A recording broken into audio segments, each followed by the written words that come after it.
आशा करता हूं आप सब बहुत अच्छे होंगे। मेरा नाम है सिद्धांत अग्निहोत्री।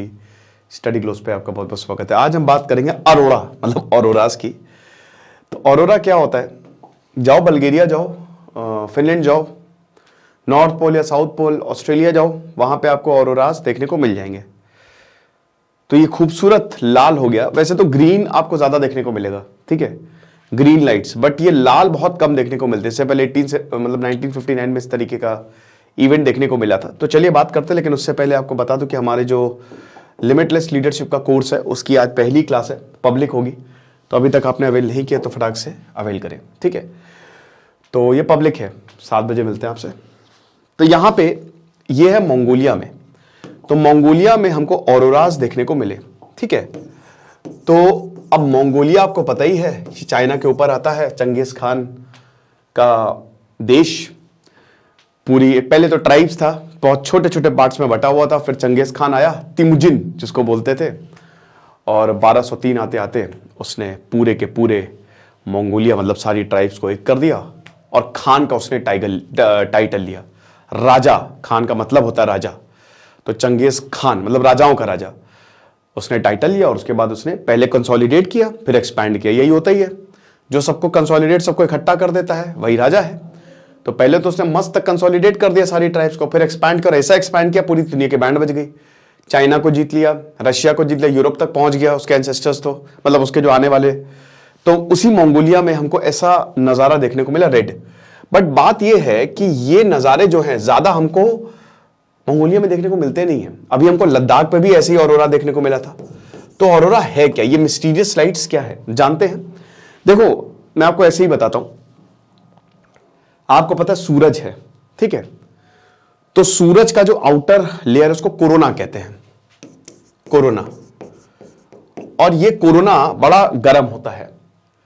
अब कुछ पार्टिकल्स जो हैं, ये सूरज है, आउटर लेयर कोरोना, इसको छोड़ के फ्री हो जाते हैं, दे बिकम्स फ्री। तो कुछ चार्ज पार्टिकल्स जिसमें नेगेटिव और पॉजिटिव दोनों ही होते हैं, नेगेटिव इलेक्ट्रॉन, पॉजिटिव प्रोटॉन, तो दोनों ही जो है वो फ्री हो जाते हैं, ठीक है। अब ये फ्री होके बहुत सारे मतलब जत्थे में, जैसे अभी सोलर स्टॉर्म्स जो हैं काफी आ रहे हैं, कोरोनल मास इंजेक्शन, यानी कि इसको सीएमई कहते हैं। कोरोनल मास इंजेक्शन क्या है कि जब जत्थे में, मास मतलब बहुत सारे जो चार्ज पार्टिकल्स हैं, इससे फ्री होके, इनको सोलर फ्लेयर्स भी कहते हैं, ठीक है, फ्री होके निकल जाता है सूरज से। आप ऐसे समझो कि एक परिवार में बहुत सारे लोग हैं, घर है, ढेरों लोग हैं उसमें, ठीक है, बहुत बड़ा सा घर है या शहर है, बहुत बड़ा सा शहर है। अब उसमें कुछ लोग निकल गए उस शहर की, कहते ना कि वो जेल तोड़ के भाग गए, ठीक है। तो अब ये बड़े डेंजरस होता है क्योंकि सूरज से आ रहे हैं। तो ये जो सोलर फ्लेयर्स, ये जो पॉजिटिव नेगेटिव चार्जेस हैं, ये आगे बढ़ते रहते हैं, लगातार आगे बढ़ते रहते हैं बहुत तगड़े तरीके से। अब आगे बढ़ते रहे इन्होंने मरकरी को क्रॉस किया, बहुत अच्छी बात है, वीनस को क्रॉस किया, बहुत अच्छी बात है। फिर आता है हमारी धरती, उसके बाद ये धरती मेरी माँ है, हाय धरती आ गई। अब धरती के अगर ये सीधा टकरा जाएंगे, क्योंकि माँ बहुत होते हैं, लाखों करोड़ों अरबों कितने भी हो सकते हैं, तो अगर ये धरती से टकरा जाएंगे तो धरती खत्म, हम गए, है ना। लेकिन ये धरती से टकराती नहीं, क्योंकि धरती के पास है हाथ, है ना। तो धरती जो है इनको ऐसे रोक लेती है, ठीक है, शील्ड। अब धरती की जो शील्ड है उसको कहते हैं हम मैग्नेटिक फील्ड, मैग्नेटोस्फीयर। धरती के पूरे इर्द गिर्द मैग्नेटिक फील्ड है, ठीक है। तो अब जब ये चार्ज पार्टिकल्स आते हैं, तो जैसे ही आएंगे आगे मैग्नेटिक फील्ड ने रोकना शुरू कर दिया, बस इससे ज्यादा नहीं। तो मैग्नेटिक फील्ड ने रोक लिया। लेकिन जब ये बहुत मास में होते हैं, काफी ज्यादा होते हैं, तो मैग्नेटिक फील्ड ना इस तरीके से रबड़ बैंड की तरह होती है वो, ठीक है।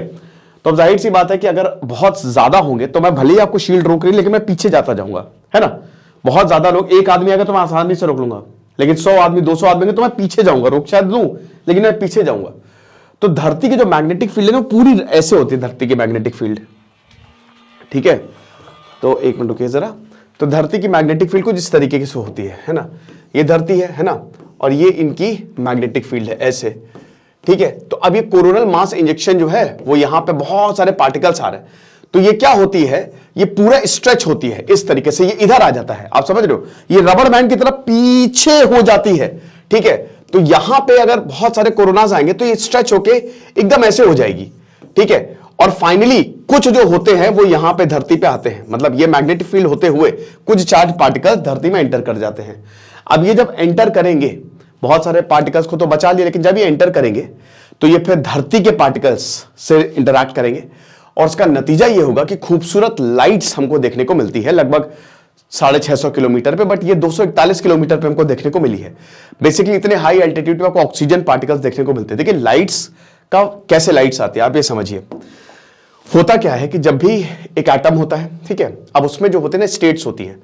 हमने क्या 7th 6th 7th 8th में पढ़ा था कि एटम जो एटम है, न्यूक्लियस है, न्यूक्लियस के इर्द गिर्द इलेक्ट्रॉन घूम रहा है, न्यूक्लियस के अंदर प्रोटॉन और न्यूट्रॉन है, ठीक है।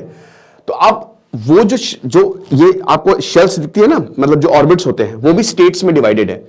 आप ऐसे समझ लो कि ये एक शहर है, ठीक है, एक शहर के अंदर एक सेंटर है, सेंटर के अंदर बहुत इंपॉर्टेंट लोग हैं और इर्द गिर्द आम जनता जो है वो काट रही है। अब वो आम जनता जो है ना वो काट तो रही है, लेकिन वो आगे भी बढ़ सकती है और पीछे भी जा सकती है। तो ऐसी स्टेट्स होती हैं, समझ रहे हो। ये माले की तरह है, ये मतलब एक फ्लैट की तरह है जिसमें 1 2 3 4 5 6 कितने भी माले हो सकते हैं, ठीक है। तो अब क्या होता है ना कि जो पार्टिकल्स हैं वो स्टेट में ऊपर जाते हैं, नीचे भी आ सकते हैं, ठीक है। तो जब भी ये एक स्टेट से दूसरी स्टेट पे जाएंगे तो एनर्जी रिलीज करते हैं। तो जो वो एनर्जी रिलीज करते हैं ना वो इसी फॉर्म में करते हैं, लाइट फॉर्म में। D particle, D block particle, इनको ट्रांजिशनल एलिमेंट बोलते हैं कि एक स्टेट से दूसरे स्टेट में चले जाएंगे ये। तो एनर्जी, तब वो एनर्जी ऐसे लाइट में ये कलर्ड होती है, ये है ना, विजिबल स्पेक्ट्रम। तो अब यहां पे रेड हमको देखने को मिला है क्योंकि ऑक्सीजन की एनर्जी कम है और फोटोन ग्राउंड स्टेट पे, डेंसिटी कह रहा हूं, डेंसिटी कम है ऑक्सीजन की, फोटोन जो है मतलब वो ग्राउंड स्टेट पे आएगा तो रेड लाइट जो है वो एमिट होगी। ओके, तो ये चीज होता है कि आप ऐसा समझो कि जब आप ऐसे बैठे हो तो कुछ नहीं, लेकिन जब आप अपने पहले फ्लोर पे जाओगे सीढ़ियां चढ़ के तो आपको एनर्जी रिलीज होती है ना, तो वही यहां पे भी केस है। तो ये ऑरोराज हमको देखने को मिलते हैं। बट रेड ऑरोरा जो होता है ना ये बहुत ही काफी मतलब रेयर है ना। रेड ऑरोरा जो है वो इतना नहीं देखने को मिलता है। तो साइंटिस्ट अब डेफिनेटली इसको और स्टडी करेंगे। बल्गेरिया में भी अभी हमको ऑरोरा देखने को मिला है ना। आप अच्छा हाँ याद रखिएगा, क्योंकि देखिए ये धरती है ना, और मैंने आपको क्या बताया ये मैग्नेटिक फील्ड है। तो मैग्नेटिक फील्ड तो पूरी स्ट्रेच हो जाती है। पहले मैग्नेटिक फील्ड इस तरीके से होती है, ठीक है। तो बहुत सारा कोरोना आता है तो कोरोना यहां पे जाता है, यहां, और उसके बाद ऐसे ऐसे करते करते करते करते करते करते ये पूरा पीछे तक, ये जो है ना ये वाला एरिया ये पूरा पीछे आ जाता है, ठीक है, यहां पे। और ये कोरोना इधर चला जाता है, डाइवर्ट कर देता है। लेकिन कुछ कोरोना यहां से होते हुए सीधा यहां पे आते हैं, ठीक है, ऐसे आते हैं। तो अब ये नॉर्थ पोल है, ये साउथ पोल है। तो साउथ पोल में इसको ऑरोरा ऑस्ट्रेलिस बोला जाता है और नॉर्थ पोल पे इसको ऑरोरा बोरियालिस बोला जाता है, BOREALIS, ठीक है। तो ये चीज है। तो आई होप आप ऑरोरा के बारे में सब कुछ समझ गए होंगे, कोई दिक्कत नहीं है। बाकी आप हमारे कोर्स को जरूर अवेल करें और क्लास आज है, बहुत ज्यादा फायदा होगा। Thank you so much.